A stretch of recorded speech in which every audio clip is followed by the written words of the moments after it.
There are truths that are never whispered aloud. They're hidden beneath layers of romance, veiled in sweet metaphors, disguised as noble ideals. These are truths that no one wants to look at directly, because if they did, everything they believed about love, connection, and forever would begin to crumble. And yet, it's precisely within those uncomfortable truths that freedom resides, the kind of truths that don't caress, they strike, that tear at the soul, but also open the eyes. And there is one truth in particular that many men are not prepared to hear. A woman does not love the way you love. She never has, not out of malice or deceit, but because her internal logic, her emotional architecture, responds to a system that is not yours. While you build castles in the air dreaming of eternity, she evaluates, selects, adapts. While you love from a deep yearning for fusion, she acts according to something older, more biological, more pragmatic. But you didn't know that. No one told you. Since childhood, you were taught that one day she would appear, the right one. You were fed stories where love heals everything, where sacrifice is always rewarded, and where if you give it your all, you'll receive the same in return. You were told persistence was romantic, that crying for love was noble, that surrendering completely was the right thing to do. But they didn't tell you the most important part, that the kind of love you expect, the one that gives itself unconditionally and forever, is not the one that often governs how many women choose and love. Schopenhauer saw it with brutal clarity. He wrote without decoration, without the softening of poets or the sweetness of novelists. What the world calls romantic love is, for the most part, a mirage, a social construction that dulls the man, distracts him from his essence, domesticates him with the promise of a soulmate that may, in truth, be nothing more than a biological mechanism disguised as emotional destiny.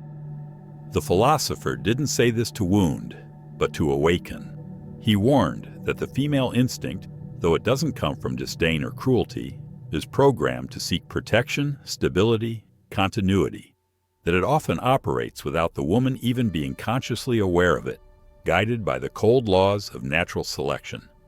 And that if a man doesn't understand this, if he keeps operating under the illusion that both genders love the same way, he will destroy himself. Not because of her, but because he keeps expecting from her something she was never meant to provide. You didn't know that. That's why you gave everything, your focus, your vital energy, your time, your vulnerability, believing that what you offered would be returned with the same depth. And when it wasn't, when you felt her grow cold, distant, disappear without clear explanation, the pain was unbearable. Not just because you lost a person, but because the fantasy that had been holding you together suddenly collapsed. And it is precisely there, in the heart of that void, that this path begins. Because if you're reading this, if you felt that silent betrayal, if you've tasted the bitterness of giving everything and receiving only silence, then maybe you're ready to stop idealizing, ready to start seeing, not from resentment, but from clarity. When the illusion finally breaks, what remains isn't just pain, it's confusion. Because you don't understand what happened. You thought you had done everything right. You were present, loyal, devoted. You gave her all you had without reservation. And yet, she left, or changed, or replaced you without a clear explanation. And there, in that gap between what you believed and what actually occurred, the true fracture begins. It wasn't her departure that shattered you. It was realizing she had never been in the same story you were writing. Schopenhauer explained it without filters. To him, the love a man idealizes is a mirage that diverts him from his purpose, keeping him entangled in a narrative that was never his to begin with. From his perspective, What you interpret as eternal love may well be, from the other side, an efficient biological strategy, a mechanism that selects, evaluates, and discards when it no longer serves its function. You thought the two of you were building something together, but she, often without consciously realizing it, was responding to her survival impulse. While you dreamed of soul-deep union, she was assessing your capacity to offer emotional, economic, and genetic stability, not out of malice, not out of superficiality, but because of hardwired biological programming. And that, though it stings, doesn't make her less valuable. It makes her fundamentally different. The problem isn't her. The problem is your ignorance of that structural difference. While you expect love to be a sacred, unchanging promise, she may be seeing a temporary opportunity. While you believe that your full-hearted devotion guarantees permanence, her instinct tells her she must continually evaluate whether you remain the optimal choice. Not from the romantic heart, but from the cold, primal logic of survival. And when you no longer are, when her unconscious perception senses that someone else might offer greater status, security, strength, or resources, her desire fades. No drama, no warning, no explanation. It simply vanishes. What you felt was a sacred bond becomes, to her, a completed cycle. And you, who still believed love was eternal, are left in ruins, asking, "Where did I go wrong?" But you didn't go wrong. You simply entered the wrong game using rules you didn't know existed. You stepped onto an emotional battlefield thinking you were in a spiritual partnership, when in reality you were unknowingly participating in natural selection that doesn't make you weak. It doesn't make you foolish. It makes you human, deeply human, idealistic to the point of blindness. And this is the moment where many men break beyond repair. They become bitter, resentful, hardened. They think the only option is to hate women or withdraw from emotional connection entirely. But Schopenhauer didn't propose that. He never asked you to stop loving. He asked you to start seeing, to stop idealizing, to realize that what you call love might not have the same meaning from the other side. And once you see that, there's no going back. The veil falls, and with it, the entire narrative that kept you on your knees. When everything collapses and she leaves, whether physically or emotionally, you don't know how to respond. You're unprepared because you didn't enter this bond through convenience. You entered through hope, through the deep conviction that she was the one, not a chapter, not a phase, not a possibility, but the final destination.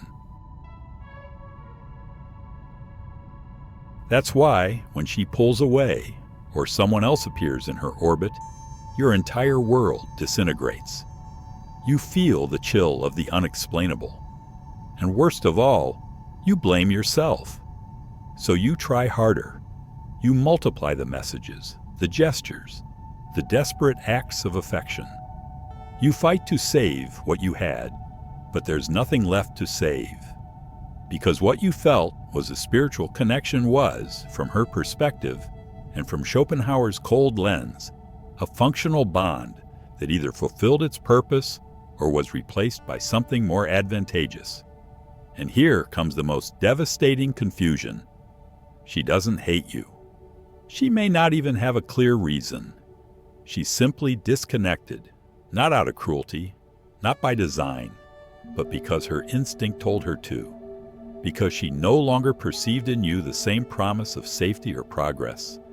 Because even without rational awareness, her nature functions like a radar that's always scanning.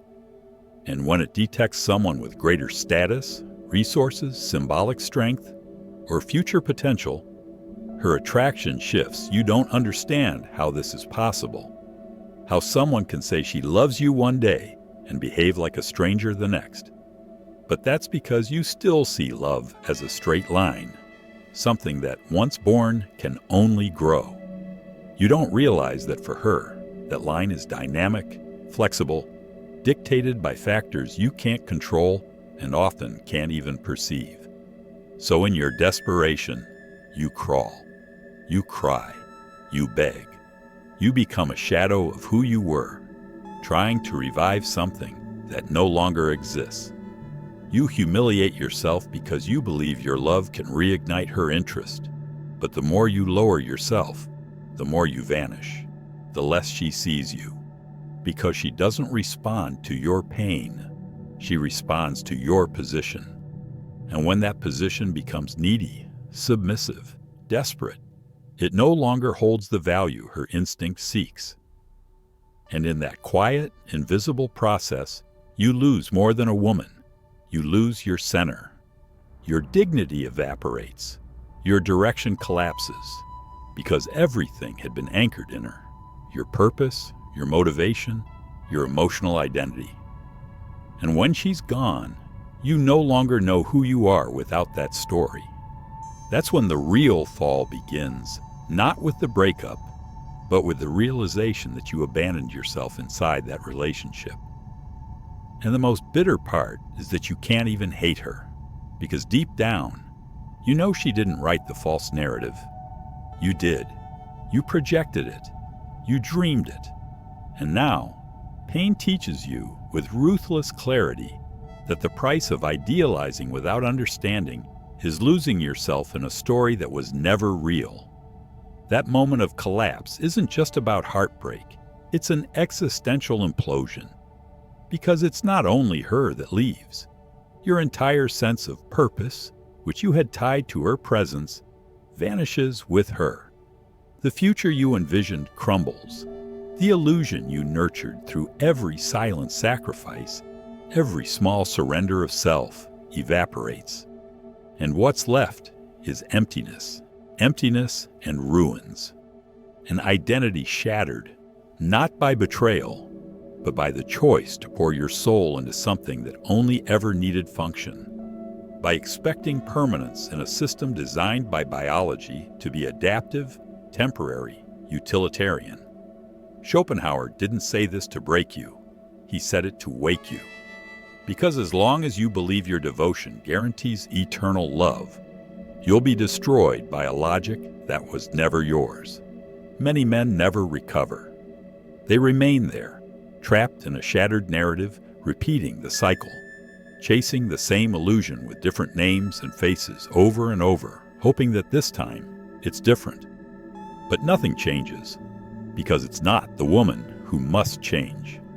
It's your perception that must shatter, your understanding, your mental framework, the story you believed was happening.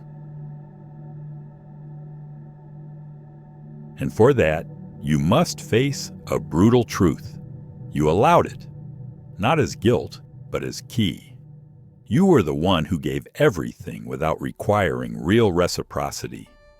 You were the one who shifted your direction to fit into hers. You were the one who stopped building your own kingdom to invest in hers. You believed that love meant pain, that persistence was noble, that giving up was cowardice.